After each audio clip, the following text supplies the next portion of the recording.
the great creator of the curse himself. Some sirens deem him our savior, while others cower at his name. And the rest of us know that the Poseidon isn't real. No one has ever seen him before, and there's no proof he even exists. Damn it, Tua! I came to you for answers, not old sirens' tales. But for real, he does exist. I was witness to one of his callings before. If you're not gonna believe in a greater power that made the curse, how do you expect to find a greater power to surpass it? So, Tua? Excuse me if I'm wrong, but is this Poseidon the same guy from the Greek myths? God of the sea and all? Huh? Oh no, that's probably just where we got the name from. Sirens just pick names to their liking anyway. But hey, maybe he is. Can't really say for sure. Which is exactly why I ain't buying any of it. But don't you know, rumor going round is that Poseidon is in this here area. A plausible key to your dilemma, yeah? If you don't mind, I'd like to know a little more about it. Very well. It'd be my pleasure. The Poseidon is a powerful being that works in mysterious ways. He who roams both the land and the sea. The story begins and ends under the light of a full moon. The Poseidon's true intention behind creating the curse remains unconfirmed. But many believe he was just simply heartbroken, just as the rest of us. Centuries ago, the Poseidon was known to be an almighty sorcerer who used his power for good. Strong, compassionate, and admired by all, he was a man who had everything. That is, until death took the love of his life. Perhaps it was a disease, an accident, or suicide. It's not known. But whatever it was, even the great Poseidon had no power over such a dreadful fate. It's said that his world became so shattered, he could only see what was broken. And he empathized deeply with those who had the very same pain in their hearts. And so the heartbroken were drawn to him and sought his help. Thus, he created the blessing and the curse. On the night of a full moon, he gathered the heartbroken to the tides and cast his spell. With this, they were given a second chance at life, at the cost of throwing their previous life away completely. And the Poseidon? What became of him? Did he also cast the spell on himself? It's a mystery, but believe it or not, to this day, he still lives. You see, every few years, on the night of a full moon, the Poseidon reappears.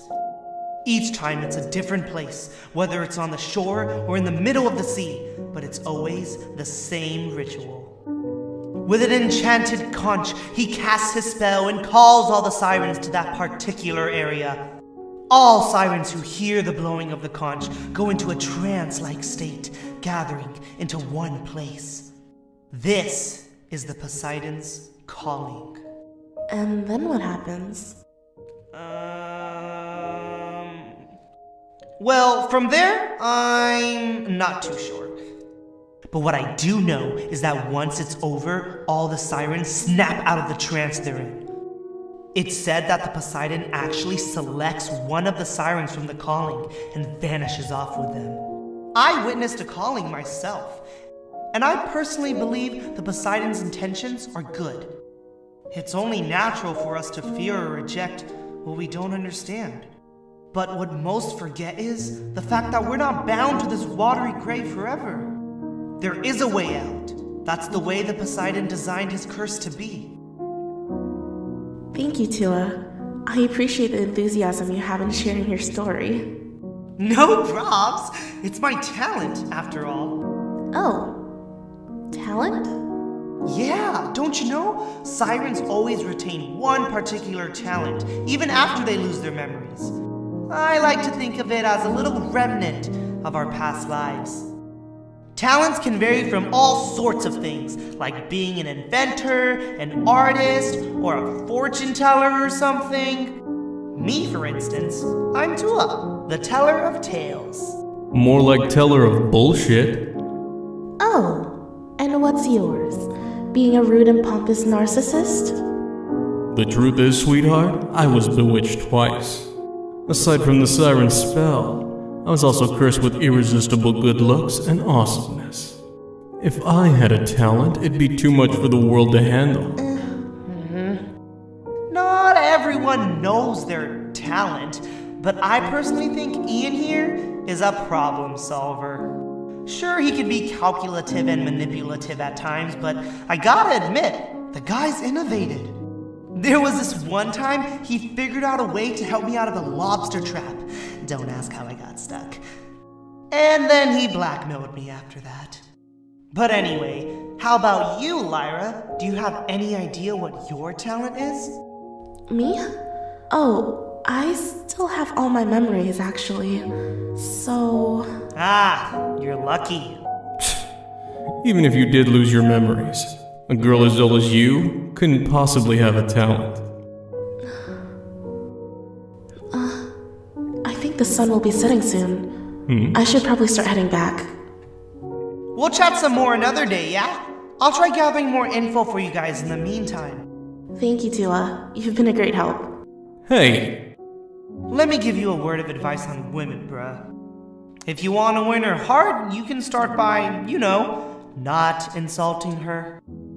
I'm not trying to win anyone's heart. I'm just trying to get my own back. I better catch up with Fishbait. Later, bro. See ya! I'll be here. We didn't find a solution, but at least I learned a little bit more about the curse. However, the more aware I am of it, the more I worry what will become of me. I want to go home.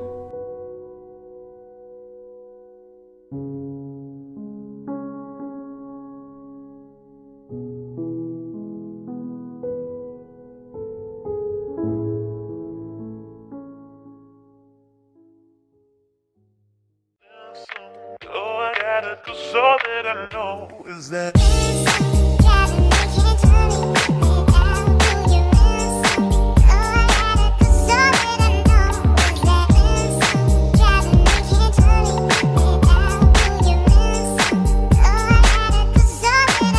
all this was new to me, started so casually, and I thought we had agreed there'd be no exclusivity. I thought